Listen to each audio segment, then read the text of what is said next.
para ver si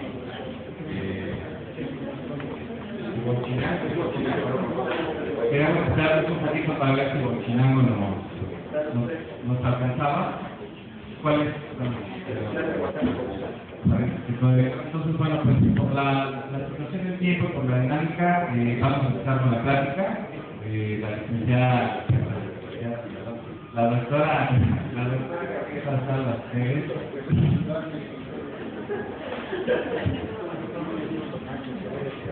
La licenciada Gabriela Salas Pérez, que es adscrita al servicio de tecnología y aparte es una participante activa del comité de trasplantes.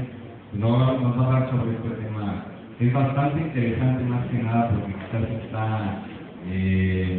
saliendo de las convencionalidades que podrían mencionar en neurología, ¿no?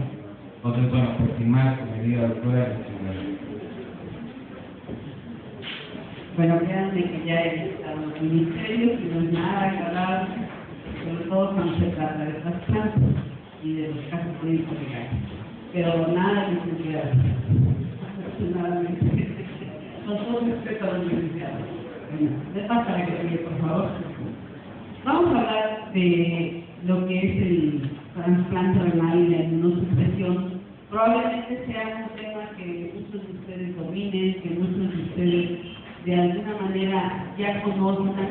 Sin embargo, vamos a dar algunas puntualidades que son muy importantes para el éxito de este tan ambicioso programa en todas las unidades de tercer nivel de todas las instituciones del sector público. Aquí sigue, por favor.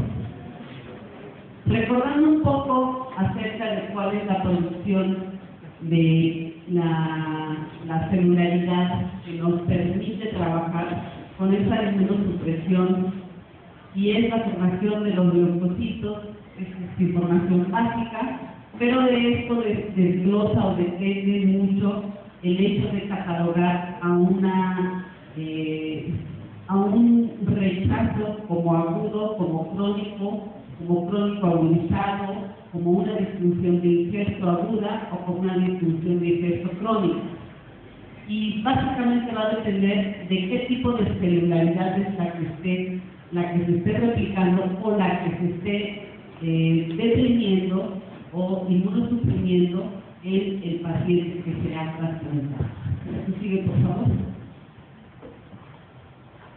Recordando que contra la celularidad linfocitaria es contra quienes más trabajo vamos a tener que estar luchando y trabajando, ya que precisamente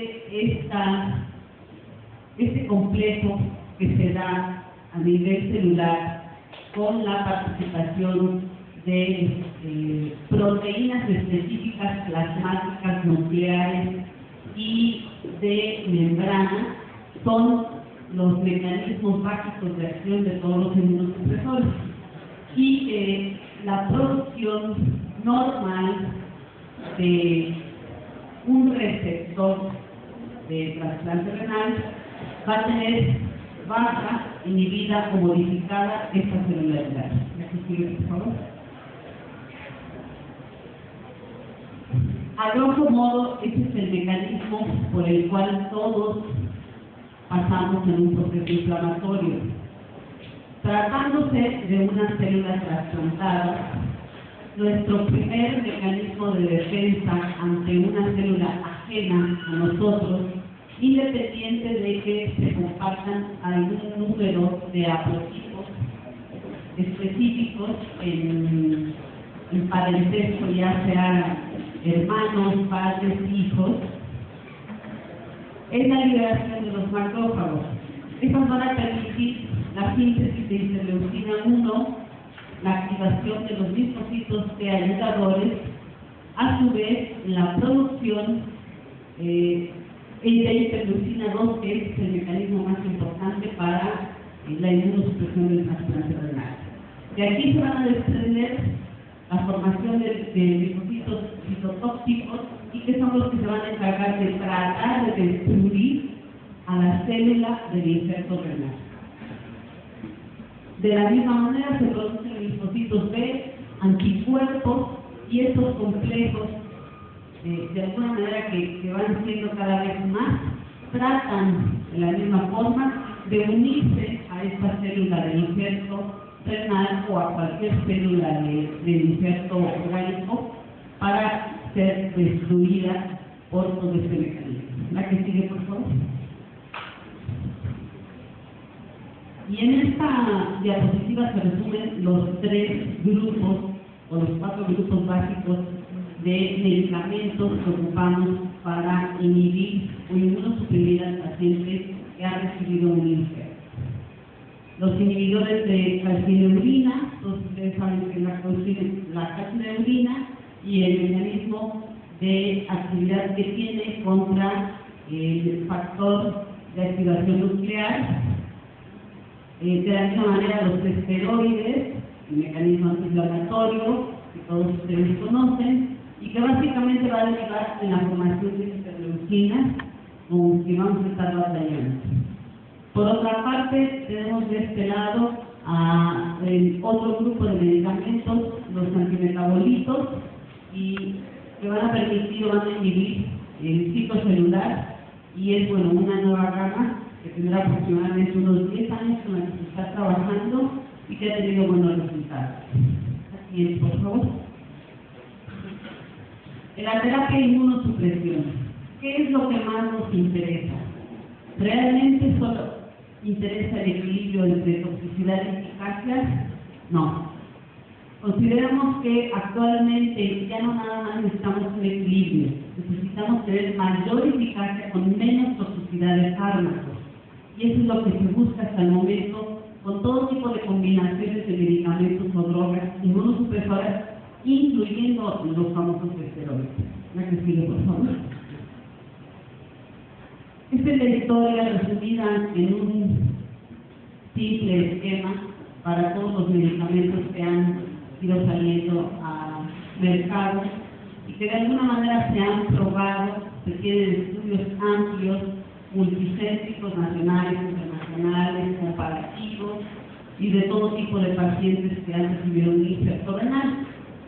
Recordando que las drogas más antiguas, como son los esteroides y la satioprina, siguen siendo útiles en el trasplante renal, siguen siendo medicamentos que de alguna manera nos pueden proporcionar una amplia ayuda para inhibir estos mecanismos de acción de los que hemos estado hablando. Desde 1950 se ha demostrado que precisamente los inhibidores de calcineurina son medicamentos que de alguna forma, al inhibir la síntesis de la calcineurina, al evitar este complejo con calmodulina y la entrada de calcio a la célula, vamos a permitir que se inhiba la formación de interleucinas. Pues este mismo mecanismo tan antiguo sigue siendo vigente para los nuevos fármacos que han salido a la venta. Los antimetabolitos, que de alguna manera también nos han permitido evitar los efectos adversos y que actúan básicamente a nivel de núcleo celular, han prácticamente venido a rebasar las expectativas de los efectos secundarios de los medicamentos antiguos. La que sigue, por favor. ¿A qué le llamamos con todo esto el tener un trasplante exitoso? Bueno, el balance de trasplantes probablemente exista solamente en algunos momentos en un paciente. Es tan dinámico la evolución y la aceptación de un injerto renal, a pesar de que sea compatible a un 50% con un pariente o con un consanguíneo, que finalmente el otro 50% es el que nos permite tener cierto tipo de o cierto porcentaje de rechazo.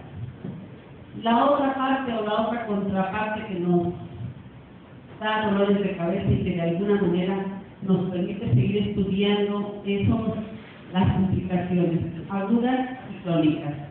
De las agudas ustedes saben perfectamente que los procesos infecciosos son los que de alguna forma tienen un mayor porcentaje de presentación en todo aquello que se trasplanta y que puede a la larga matar a un paciente a pesar de que el infecto esté funcionando en excelentes condiciones. La toxicidad por fármacos, de las cuales también no nos salvamos, porque hasta el momento ninguno de los inmunosupresores está exento de efectos adversos. Ninguno. Todos tienen algún mecanismo de acción que permite una gran toxicidad a corto o a largo plazo y que tenemos que estar balanceando en el transcurso de la sobrevida de un infecto renal. Y la aparición de tumores a la larga en pacientes, sobre todo que reciben medicamentos tipo tacrolimus o sobre todo tiroides, de cuales estamos presumiendo en nuestra República Mexicana, sobre todo de los linfomas, que es la parte más interesante y que ahora se sigue estudiando para evitar estos efectos a largo plazo. ¿Ya que sigue, por favor? ¿Qué es lo que hacemos en trasplante? Bueno, tenemos toda esta gama de medicamentos y créanme que no es tan sencillo decir, pues hoy le doy al paciente Daclizumab y mañana se lo cambio a ciclosporina y no me funciona, no me gusta y le termino dando micofenorato. No, el esquema y el tratamiento lleva una gran secuencia que tiene que ser bien estudiada y que va acorde con los antecedentes del paciente, con la presentación de la enfermedad y con la evolución de la misma enfermedad hasta el momento de su trasplante. Precisamente aquí es donde el comité de trasplantes es una parte fundamental en la decisión de qué se va a hacer con una pareja, si es un trasplante de donador vivo relacionado o con un paciente que esté esperando un injerto de cadavérico. Nuestra terapia de inducción generalmente la utilizamos para inhibir la celularidad CD25 y lo que tenemos disponible actualmente es el basilizumab. Daclizumab salió del mercado hace apenas unos cuantos meses, sin embargo, fuera de las instituciones sigue siendo útil, sigue existiendo y cualquiera de los dos medicamentos son excelentes terapias de inducción. Los dos son iguales de caros y los dos pueden darnos una buena sobrevida, un buen porcentaje o por lo menos tranquilidad para los médicos que trasplantan. La que sigue, por favor. De la demás gama que utilizamos como inmunosupresión. Antiguamente se utilizaba solamente doble esquema, fueron los esteroides más algunos grupos de medicamentos, ya sea inhibidores de calcineurina o ya sea antimetabólicos. De alguna manera se ha utilizado ya una terapia triple que proporciona el mecanismo de acción diferente para tratar de inhibir hasta donde sea posible la síntesis o la replicación de interleucinas 2, que son las encargadas básicamente de proporcionar el rechazo ya sea agudo o crónico del injerto trasplantado. Y los anticuerpos policlonales o monoclonales que se utilizan como terapia, sobre todo de rescate ante un rechazo agudo. Aquí sigue, por favor. Nuevamente otro tip. Existen estudios también comparativos de anticuerpos policlonales en la terapia de inducción contra los anti-CD25 y obviamente existen muy buenos resultados. Los elementos significativos de cualquiera de estas dos terapias nos permiten utilizar la que tengamos disponible en el momento, siempre y cuando el paciente no sea positivo o sea un paciente de riesgo alto o riesgo intermedio para citomegalobinus. ¿A qué le llamamos riesgo intermedio o riesgo alto? A toda esta cadena de pacientes descritos en esta tabla. Los que más nos preocupan son dos grupos bien importantes. Uno, los niños, porque los niños son antigénicos, se forman fácilmente antígenos y de alguna manera exprimen una mayor celularidad que leucina, de ácido araquidónico, etc. Y contra esto, contra esta cadena de inflamación es contra la que estamos batallando día a día. Los donadores cadavéricos, bueno, también los hemos visto en nuestro hospital y en cualquiera de los hospitales, porque desconocemos todos de esos pacientes. Desconocemos básicamente la evolución de los procesos infecciosos, la inmunidad que hayan tenido y finalmente cuando se les estudia al momento de la aceptación para ofrecer una donación multiorgánica o renal, pues solamente estudiamos a grosso modo las cosas que más nos interesan, como son grupos sanguíneos, como son una prueba cruzada, con un panel viral negativo para HIV y bueno, lo demás como tarda mucho más tiempo en realizarse, tratamos de evitar. Y a estos pacientes, obviamente, a los que reciben de donación cadavérica, tratamos de darles una terapia más agresiva con el fin de evitar esta celularidad que les comento que nos favorece el rechazo. Y bueno, los de riesgo alto son aquellos pacientes que están altamente sensibilizados o aquellos que son no habituales. La que sigue, por favor. Esta es la molécula de los anticuerpos, básicamente, que utilizamos, que tenemos disponibles. Los quiméricos, que son los que hasta el momento nos han dado un excelente resultado como terapia de inducción, la que sigue, y bueno, el nombre que utilizamos es el bacilicimax. Este es un pequeño estudio comparativo. ¿Por qué los traigo a pesar de que ustedes no sean analíticos de los procesos o de los medicamentos? Porque es importante que ustedes sepan que con 2 dosis, 3 dosis, 4, 5 dosis de estas terapias de inducción, los pacientes mejoran muchos porcentajes de vida. Entonces, no basta solamente la primera dosis de inducción que se les da en el transoperatorio del trasplante, sino que hay que seguirles dando terapias consecutivas para evitar precisamente la sensibilidad y todo ese mecanismo que acabamos de realizar hace un momento. La que sigue, por favor.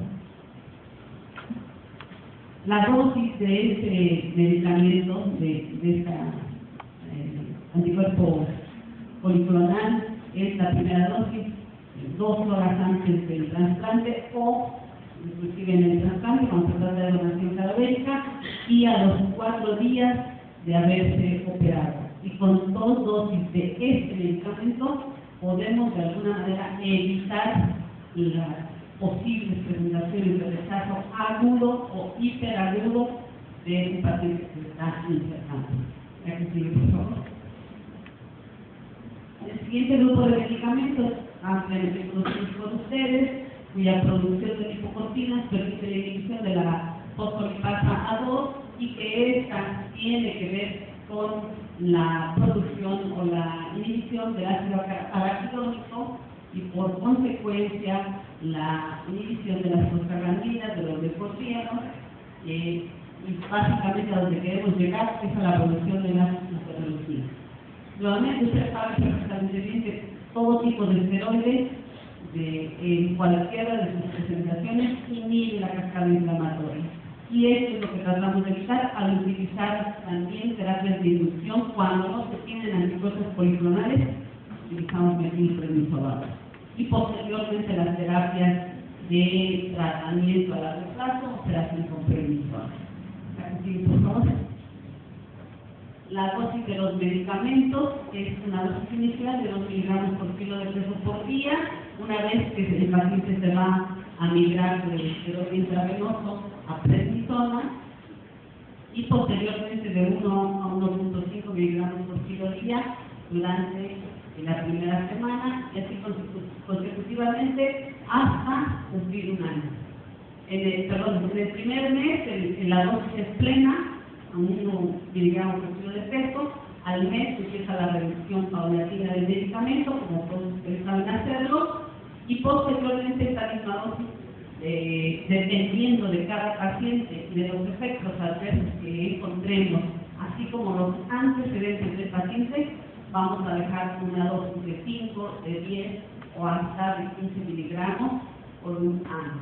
Al año podemos suspender el esteroide, podemos dejar una dosis mínima, podemos terciar el esteroide, que sería decisión de cada uno de los médicos que ha visto evolucionar a sus pacientes. Aquí sigue, por favor. Los efectos secundarios, bueno, también son conocidos por todos ustedes y básicamente, aparte de la hipertensión, de la hiperglucemia y de la presentación de cualquier proceso infeccioso, sobre todo respiratorio y urinario, son los que nos impiden de alguna manera seguir utilizándolos con tanta libertad. Entonces tenemos que estar ajustando dosis de medicamentos o inclusive en algunos momentos suspender paulatinamente la dosis oral de prednisona para cambiarla con presentación por medicamentos intravenosos. Aquí sigue, por favor. De nuestro siguiente grupo de inhibidores de calcineurina, nuevamente tienen la finalidad de inhibir la interleucina 2. Aquí sigue, por favor. Tenemos como mayor representante a la ciclosporina, que fue desarrollada en este año, y obviamente que su nombre se debe al haber encontrado esporas en forma de este ciclo por el noroeste. Entonces, el utilizar ciclosporina nos incrementa la vía del injerto en un 10 a 20% por año, siempre y cuando no existan presentaciones de rechazo, presentaciones de procesos sépticos, o de alguna manera toxicidad o efectos adversos de algún otro medicamento. Entonces, requieren también el monitoreo de los séricos, no tanto del esteroide, sino de los otros medicamentos que estamos utilizando como terapia adjunta inmunosupresora. La presentación que tenemos disponible en el mercado es la solución oral o las cápsulas, y lo que nos permite, sobre todo en niños, es la libertad de utilizar a dosis muy exactas por kilogramo de peso, sobre todo en ellos que todavía tienen un crecimiento y un desarrollo más dinámico. Entonces preferimos, sobre todo en niños, utilizarla. Sin embargo, los adultos no están exentos de poder utilizar por la facilidad en el primer, segundo o tercer mes de estar dosificando con exactitud de acuerdo al kilogramo de peso del paciente. Y bueno, los niveles éticos que se esperan en ellos va de acuerdo al mes que vayan evolucionando. La dosis es de 4 a 6 miligramos por kilo día. Se prefiere en los primeros días, hablando de la primera semana o la segunda semana, utilizar la dosis más baja, sobre todo porque estamos todavía contemplando dosis plenas de esteroides y esta nos puede de alguna manera disparar los niveles séricos de glucosa, los niveles de triglicéridos o tener alguna toxicidad neurológica que nos impida tener una dosis mayor o utilizar una dosis mayor. Y posteriormente la vamos disminuyendo igual hasta al primer año de tratamiento en que la podemos ya dejar cada 24 horas. El siguiente, por favor. El tacrolimus, que es otro medicamento de este grupo y que fue desarrollada 3 años después del anterior. El efecto inmunosupresor es mucho más potente que la ciclosporina, sin embargo tiene más efectos adversos en algunos pacientes. Y obviamente va a depender mucho de los antecedentes que el paciente tenga, si hay carga genética para diabetes, si durante su enfermedad renal desarrolló hipertrigliceridemia o cualquier tipo de dislipidemia, el paciente, créanme, que va a tener algún tipo de complicación que nos impida continuar con esta terapia. Sin embargo, bueno, el paciente no está exento de no tener ningún efecto adverso y poder utilizar durante todo su tratamiento.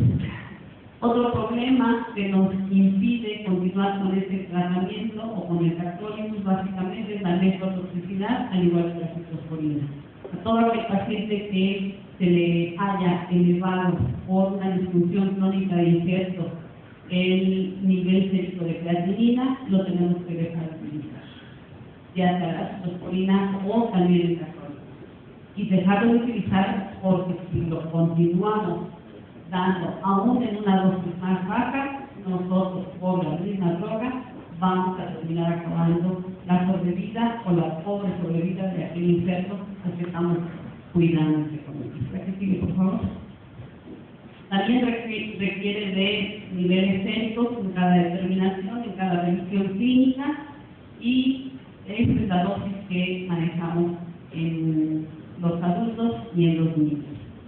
De a partir del primer mes en adelante, la dosis del tacrolimus puede llegar hasta 15 o 20 nanogramos. Sin embargo, hay que tratar de recordar que como estamos asociándolos con algún esteroide o con algunos medicamentos o con otros medicamentos, podemos potenciar los efectos adversos. La que sigue, por favor. ¿Y a qué me refiero a los efectos adversos? Comentaba hace un momento que ninguno de los medicamentos está exento de estos efectos adversos y que todos en algún grado menor o mayor causan, sobre todo lo que con más dificultad estamos batallando con el paciente, que es la hipertensión, que es la dislipidemia y que es la hiperglucemia. Inclusive cualquier paciente de ellos puede debutar como diabético sin tener carga genética para eso. Las alteraciones gastrointestinales, la hipercalemia o alguna otra alteración electrolítica. En cuanto al costo, créanme que no hay gran diferencia, podemos decir que a corto y a largo plazo sale exactamente igual de caro, pero más barato, eso sí quiero aclarar, mucho más barato que diálisis o que hemodiálisis. La que sigue, por favor. Las complicaciones de este grupo de medicamentos, cuando existe nefrotoxicidad, ya comentábamos, se empieza a observar en los, o se empieza a reflejar en los laboratorios de control, como son creatinina sérica, como son la depuración de creatina en la unidad de 24 horas, la disminución de la tasa de filtración glomerular, la aparición, ya sea de nuevo o nuevamente, vemos que disminuye en aquel paciente que en algún momento la tuvo y la hipertensión, la diabetes mellitus post-trasplante. Y ese es el momento idóneo para dejar de utilizar este grupo de medicamentos y cambiarlos por algunos medicamentos. ¿Ya que sigue, por favor? Aquí de este esquema lo que quiero rescatar es que de los efectos más importantes que debemos evitar y que no podemos saberlo por estudios de laboratorio, pero que los inferimos, es la fibrosis del injerto. Y bueno, un poco lo sabemos, obviamente aquel paciente que de alguna manera debuta con mayor hipertensión o con mayor dislipidemia que favorece por supuesto la hipertensión, va a tener una isquemia renal permanente, y de esto nos va a permitir observar proliferación a nivel tubular, mayor apoptosis y obviamente la presentación en las biopsias renales del injerto de fibrosis. Entonces, cuando tenemos fibrosis o sospechamos de fibrosis, el mejor evento es una biopsia renal que se clasifique en la escala de Banff y de acuerdo a eso se le prescriba nuevamente un esquema de inmunosupresión. Aquí sigue, por favor. Del clásico esquema de inmunosupresión triple utilizado por muchos años y que sigue en boga, como es azathioprina, prednisona y ciclosporina, vemos aquí la sobrevida de los injertos. Cuando ha presentado rechazo agudo y cuando no. Los años de sobrevida de un injerto renal con esta terapia triple es variable. Pero hablamos de un injerto sin cuidado de por lo menos 10 años de sobrevida. Un injerto que permite observar durante el primer o tercer mes infecciones o datos iniciales de rechazo, la sobrevida disminuye tan drásticamente como hasta 5 años. Entonces, no nada más es el trasplantar, sino el cuidar el enfermo. Sigue, por favor.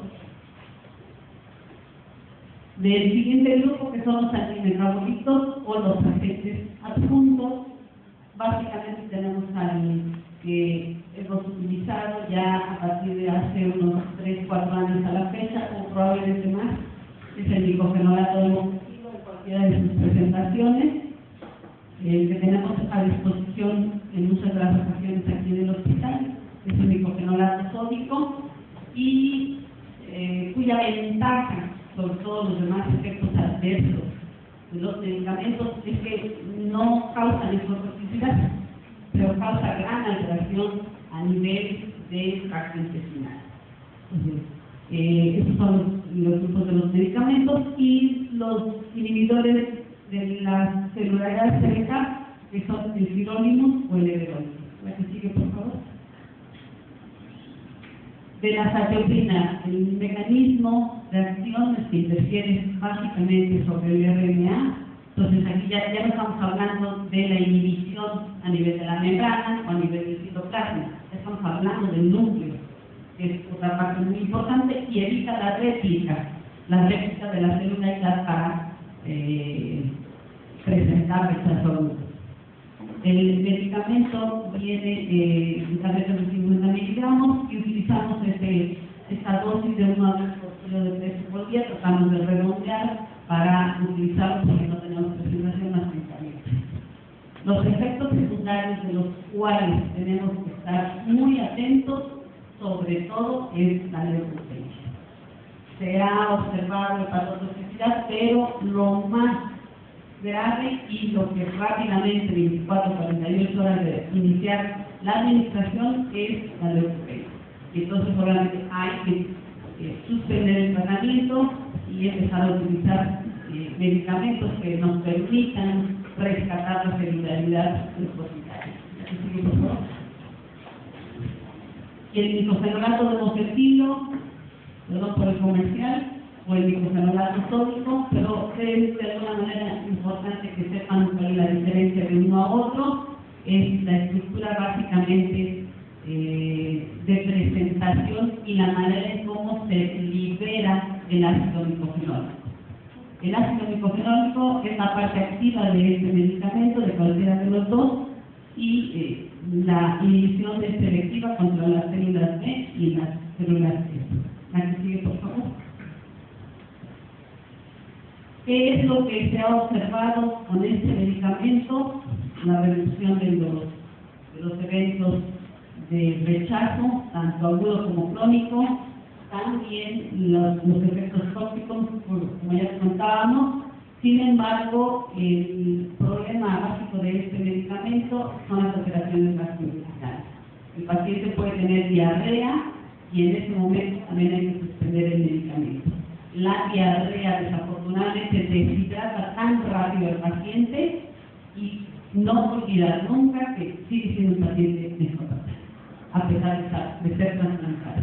Y en cualquier momento de disfunción aguda o crónica del injerto, el paciente puede tener las mismas complicaciones que cualquier paciente que se dializa o se hemodializa. Y una de las más graves de este medicamento, cuando existe la diarrea y la deshidratación, es la acidosis metabólica, porque el paciente justamente de eso se muere. La que sigue, por favor. Y de los inhibidores del ciclo celular, la que sigue, tenemos al sirolimus.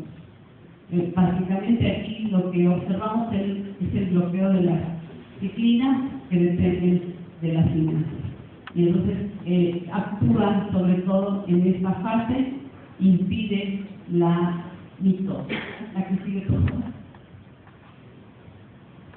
Y el sirolimus, que también lo utilizamos, quizá con menos frecuencia, porque es un poquito más selectivo para aquellos pacientes que ya han tenido toxicidad a los dos fármacos o los grupos de fármacos que hemos visto, y bueno, que no tenemos ninguna otra alternativa más que esta, es cuando lo utilizamos. No olvidar que a largo plazo se ve la aparición de tumores, sobre todo hematológicos. La que sigue, por favor.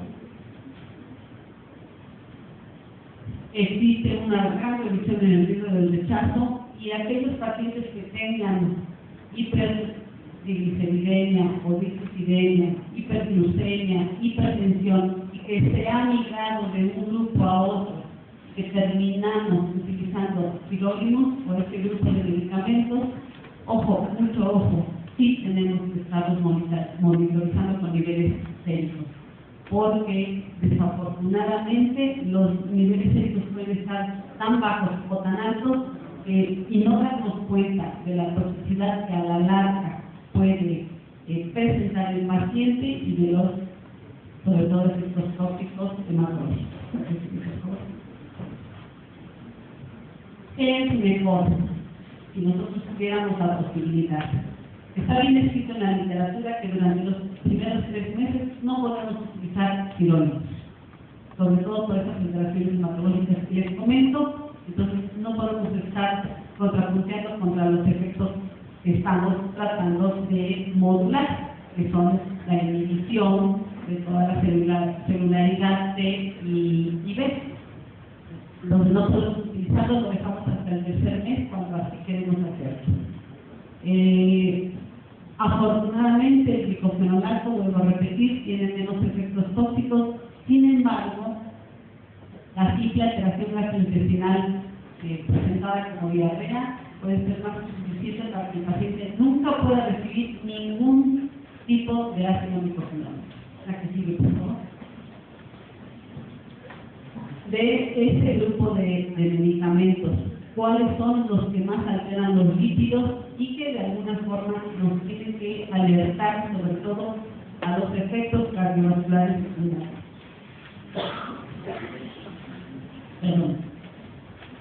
Los esteroides en menor proporción, los inhibidores de calcineurin en mayor proporción. Del grupo de diclofenolato no existe hasta ahorita descrito ningún efecto sobre los lípidos, y del sirolimus existe ya un efecto que es dependiente sobre todo de la dosis. ¿Verdad que sí? Ahora, hablando ya o recordando, hicimos nuestra terapia de dilución y utilizamos cualquiera de los medicamentos que consideramos mejor de acuerdo a los antecedentes, a la edad del paciente, a la evolución que haya tenido con el paciente nefrópata. ¿Cuál es el mejor esquema? La que sigue, por favor. En estudios comparativos, todos contra todos, aquí ninguno es más o menos a la larga. A lo largo de los años, tal vez el único que sigue siendo rescatable y tan útil como desde el principio de su aparición siguen siendo los esteroides. Y de allí, cualquiera de los medicamentos o la mezcla de la terapia triple inmunosupresora que ustedes quieran utilizar es tan útil como el simple esquema de ciclosporina, azathioprina, prednisona. No por ser más caro es mejor, no por ser más barato es peor. Sigue siendo útil. Cualquiera de los tres proporciona una larga vida al insecto renal, siempre y cuando no existan complicaciones agudas, sobre todo de procesos infecciosos o de rechazo, que impidan que esa sobrevida llegue a los años a los que se tienen publicados hasta el momento. ¿La que sigue? Esta diapositiva me permite terminar y concluir la charla. Este es el esquema que se utiliza básicamente en la gran mayoría de las instituciones. Utilizamos, por lo menos en el INSTE, como dosis de inducción basilistimar, considerando que la ciclizumab salió del comercio o bueno, del mercado por el momento. Utilizamos ciclosporina o tacrolimus, dependiendo de si el paciente es niño o es adulto. El esteroide lo venimos utilizando al inicio, metilprednisolona. Posteriormente, después de las 3 dosis de ataque que todos conocemos, utilizamos prednisona. Todos los medicamentos son por kilogramo de peso, de manera que hay que pesar todos los días a nuestros pacientes o pedirles que se pesen y consulta a consulta tomarles el peso, tomarles la presión, tener siempre niveles exactos de los medicamentos, tener también siempre niveles de glucosa, de creatinina, un examen de orina, alguna manera evitar que se nos escape cualquier detalle que sabemos que nos puede, de consulta, pues, propiciar un evento de rechazo agudo o alguna complicación que nos permita disminuir la sobrevida del injerto renal. El diclofenolato, que seguimos utilizando como medicamento en vez de azatioprina, sin embargo, la azatioprina sí se utiliza y la hemos utilizado en este hospital en este año con uno de nuestros pacientes, la timoglobulina o el anticuerpo policlonal como terapia de rescate ante un rechazo agudo o a un rechazo córtico resistente. ¿A qué sigue? Y con eso les agradezco la atención.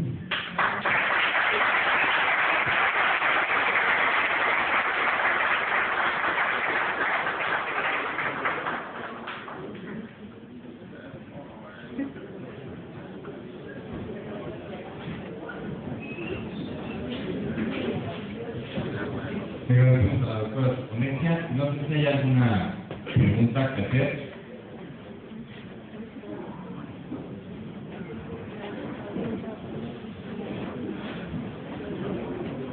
Gracias. Doctora, en este grupo de pacientes que usted presentó, ¿qué número de pacientes hay? Porque no vi el tercer. Esa es la primera. La segunda es, ¿cuántos fueron tratados con tal esquema, y qué evolución han tenido? Y por último, hace muchísimos años se utilizó la globulina anti-timocito. Yo recuerdo que inyectamos un caballo, sensibilizamos, se le hizo. ¿Esto corresponde a la globulina que está diciendo?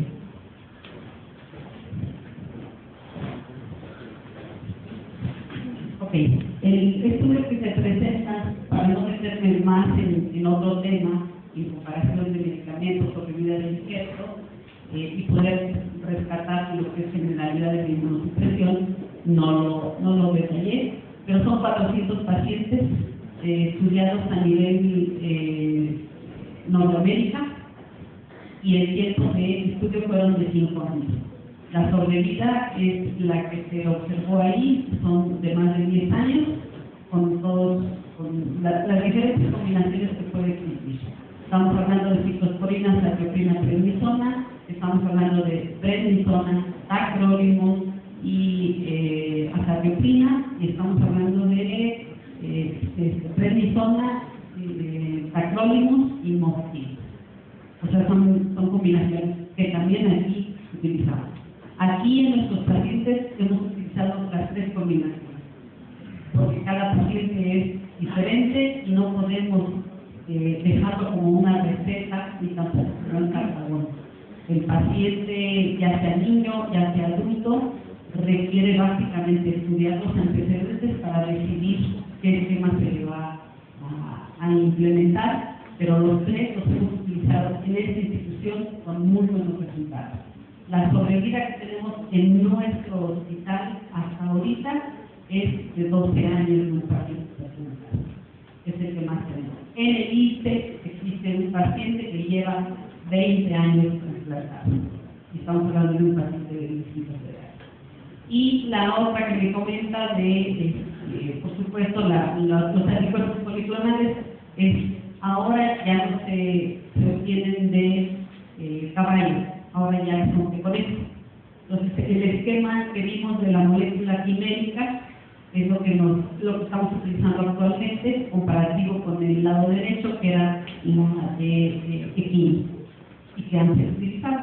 Sin embargo, los efectos adversos permitieron que apareciera esta inmunoglobulina antitimocito de conejo, que tiene mucho menos efectos adversos, pero no sigue siendo libre de permitir el desarrollo del citomegalovirus.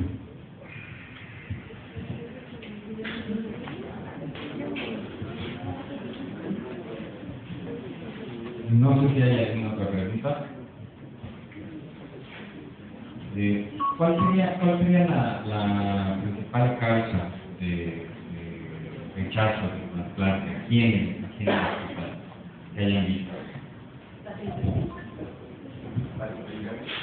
Las infecciones es el la causa principal en este y en todos los hospitales de cualquier sector.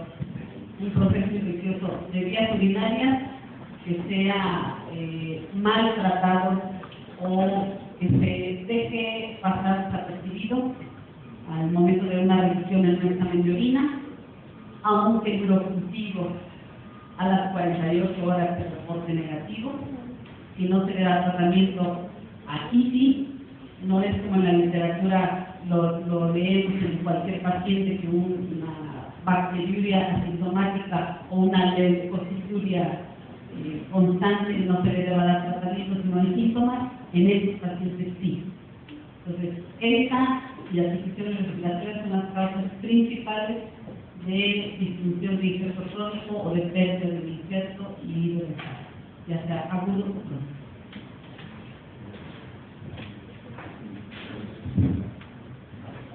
No sé si en Buchinango tienen alguna pregunta. Perdón, no vi.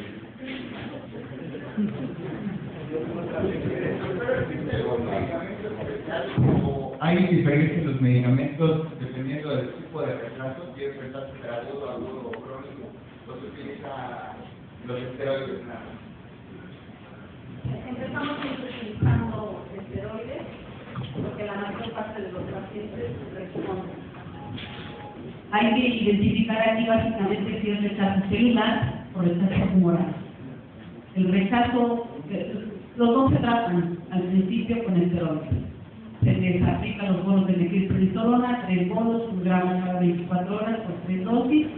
Se aísla al paciente, se le da tratamiento antimicrobiano de amplio espectro, se reducen las dosis del resto de los medicamentos inmunosupresores y si observamos mejoría de la creatinina, la urea, mejora el examen de orina o la resolución de orina de 24 horas nos da como resultado una mejoría en la depuración de la creatinina, nos quedamos con este manejo. Y si no, lo rescatamos con timoglobulina, con antiferetina. Doctora, quisiera una serie de preguntas, una opinión. Con respecto a la primera causa de rechazo o trasplante agudo crónico, nosotros somos de cirugía. Lo que reporta es la muerte del paciente, no la infección. Es la primera causa que dice contraindicada. Bueno, estoy tratando de englobar a las complicaciones en general, pero podemos aquí desglosar complicaciones médicas y complicaciones quirúrgicas. Las complicaciones quirúrgicas son otro grupo que no toqué y que de alguna manera probablemente podamos o quieran realizar en otra sesión. Es un grupo también muy amplio y que sí efectivamente puede ser causa de pérdida del injerto y de la muerte del paciente. Y de aquí estamos hablando de los hematomas, de los sangrados, con pérdida del injerto, con choque hipovolémico y muerte del paciente. Efectivamente, pero no toqué las complicaciones quirúrgicas porque no se dio. Muy bien, no sé si hay alguna otra pregunta.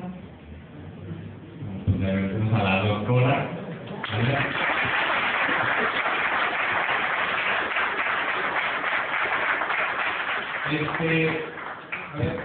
Nada más los anuncios. Ya están los anuncios parroquiales, ya se está pasando en tiempo real la sesión en todas las pantallas, pero aparte se está grabando. Entonces, si a alguien posteriormente le interesa revisar o ver esta sesión, se va a subir un link donde ustedes ya van a poder accesar a ella. No sé si quiere agregar algo más en el correo, ¿verdad? Todas las sesiones clínicas las vamos a tener en tiempo real, gracias a la doctora Salas, que nos gusta este tema. Todas las pantallas del hospital las estamos filmando como dice el doctor Chávez. Vamos a poner una liga en la pizarra para que ustedes puedan ir a internet donde la van a poder revisar y ahí la van a tener todas las sesiones clínicas del año que están en esa liga. Gracias. Bueno, pues muchas gracias. Les pido a los residentes a todos o a los